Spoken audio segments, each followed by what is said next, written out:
So, Madam Speaker, or Madam Leader, you're saying that the President did not need authorization initially and still does not need any authorization from Congress on Libya? Yes. Thank you, folks. Thank you all very much.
So, Madam Speaker, or Madam Leader, you're saying that the President did not need authorization initially and still does not need any authorization from Congress on Libya?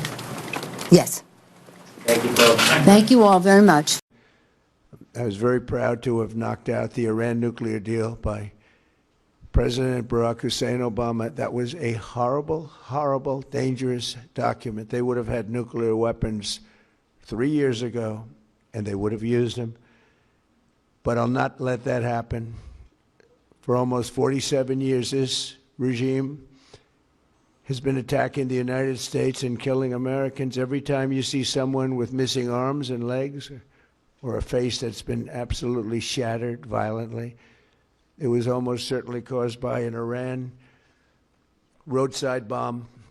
They were put there by General Soleimani, who was the father of the roadside bomb. Very proudly, he thought, but I terminated him in my first term.